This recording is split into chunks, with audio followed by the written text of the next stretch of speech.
Hello everybody, it's 5 Points, the most objective and skilled Fire Emblem YouTuber coming at you with another video, except it's not my video, because my character artist for my upcoming indie strategy game, Death and Tactics, demo available now, you can also wishlist, and well, would you look at that feedback survey of 100% of the people who fill out the survey liking the unique gameplay ideas. That's pretty crazy, isn't it, if only there's a demo available now. But seriously, my character designer, artist, all that jazz, wanted me to post a video on my channel that's a time-lapse of him making a special Halloween piece where he could answer some questions about the creative process. Isn't that fun? I know I said, like in my Fortune's Weave reaction video, that I would post 2 awesome videos this month. This is one of them, but one of them was going to be about Fire Emblem reviews that I found funny on Metacritic. I wrote the script, got the screen cap, started working on it. While I'm working on it, what do I see in my sub box? I click on it, but Danny Doyle making the exact same video, so obviously I can't make that anymore, so sorry if you feel lied to about there being 2 videos this month, but I'm not gonna have it look like I stole Danny's idea. But I hope you enjoy this time-lapse, it'll be very cool.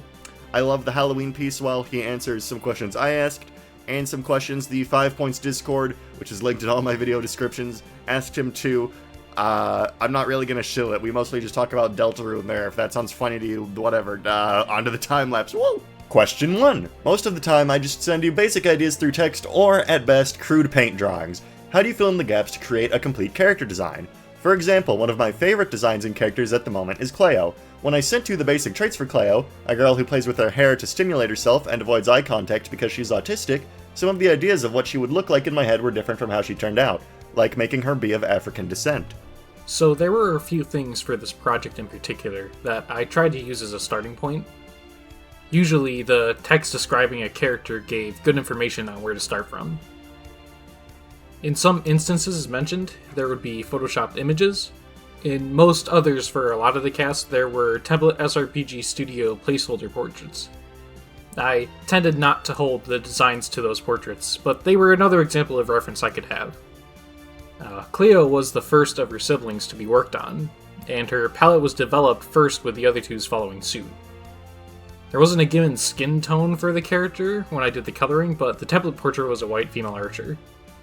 I didn't feel like that skin tone matched the rest of her palette with her dyed hair that changes color at the end where she's played with it too much, so I opted for a darker skin tone.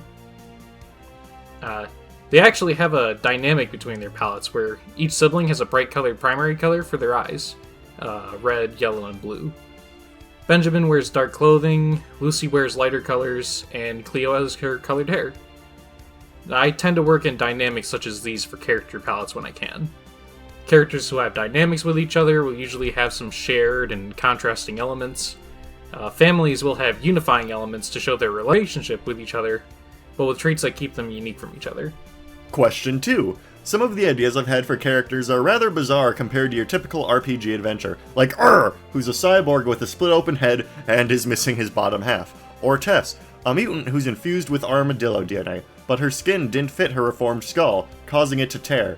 Have you ever had trouble bringing some of these ideas to life? What's the character you've had the hardest time translating from idea to reality? Every character gets a rough sketch completed for them before moving on to the finishing phase, to give a rough idea of where I'm interpreting their designs and find out if I'm understanding everything correctly. Usually, if I'm off the mark, there doesn't need to be more than a couple revisions done from feedback to bring the character visually together.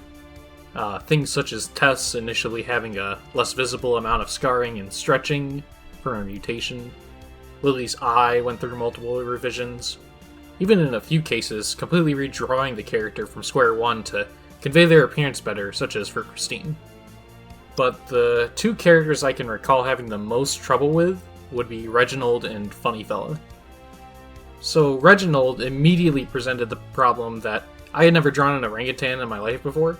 I had to study their appearance in depth to make sure even at a stylized level you could understand that's what Reginald is. Funny Fella had a few revisions narratively, and in my notes that I collected for the character, before sketching I was working with outdated information, so he ended up looking like something that wasn't accurate to the up-to-date lore.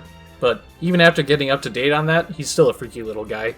Discord fan question 1. From Torrent. Most casual question of all. How has your day been? The day was fine. Yeah. I mean, when this question was asked, I had a bit of a stomach ache at the time. and that was asked a couple of days ago.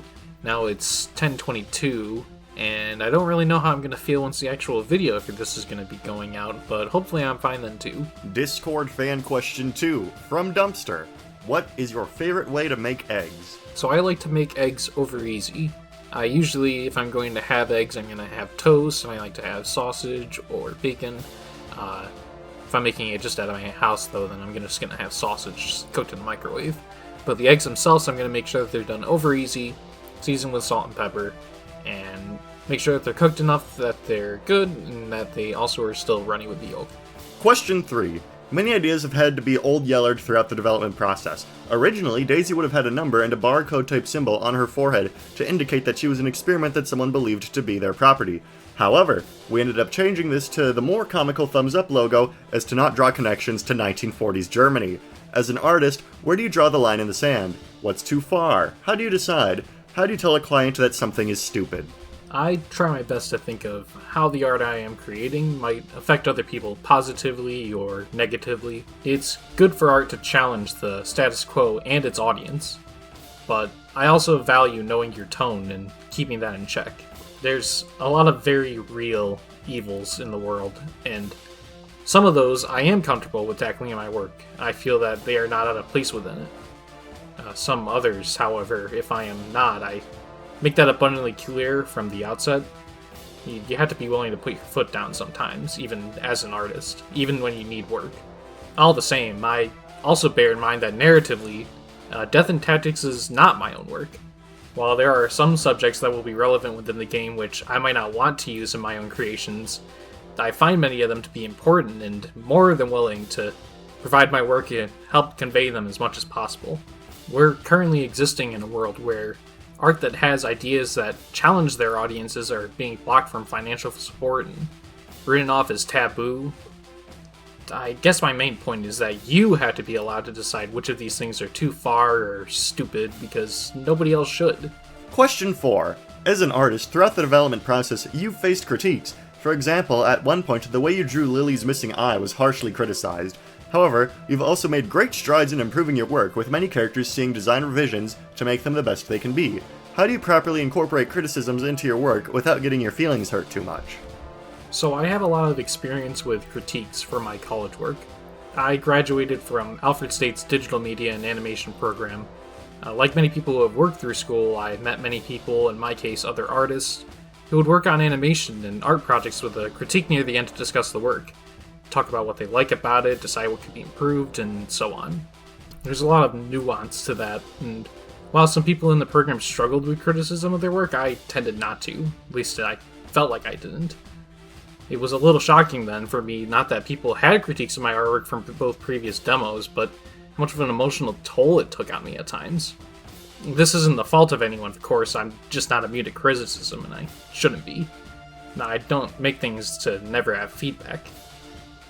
That's actually one of the hypocritical things about me. I want the recognition of others, but I also want to just make things for myself. There are some things about the way I draw I just don't plan to change, at least not with this project. My art exists in a nebulous Western animation and anime-inspired sphere. I tend to work in flat color and so on, but as you mentioned, I can at least take things that I know look wrong, regardless of my styling. Like Christine's initial portrait. Think about what isn't working, what needs to change, and make those changes. If you were or are in my shoes, creating something and you're worried about getting criticized for it, always look towards what criticism you can use to build on, make your work stronger, and just choose the things you want to do. It's your art, your piece of a project. As long as the client you're working for is happy with it, you should be too. Question 5. I've cited Invader Zim as one of my inspirations for some of the design choices. What sort of inspirations have you put into the characters? So one inspiration for me is the Resident Evil series. For a lot of the more bizarre and monstrous characters you can come across the nuclear wasteland of the Death and Tactics world, element of horror, especially body horror, applies. Flesh-made tentacles, large, disgusting eyes. A lot of these basic elements come from my love for Resident Evil. A more broad influence on my art as a whole would just be the media I grew up with. Cartoons from the 90s that would air on Cartoon Network throughout the early 2000s provided me with my childhood foundation of a love for art. Now, another relevant one would be Courage the Cowardly Dog, with its Monster of the Week format, making for a variety of mystical and science fiction encounters. You know, now that I think about it, a lot of the things I love have at least some element of horror to them. They're just part of my culture growing up with early internet, I guess.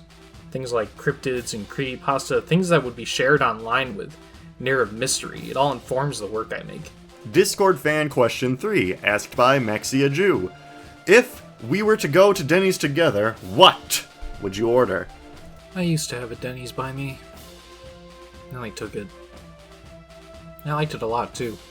Anyway, from what I can see on this menu, probably I'm going to go with the scrambled eggs with French toast.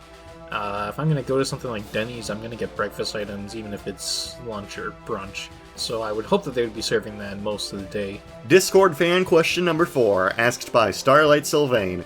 If you were to cosplay one of the non-human characters as a human, which one would you do, and how would you make it clear who it is when changing it to be something that you can still physically wear? So I got 2 really good ideas because I spent a while thinking about this question specifically.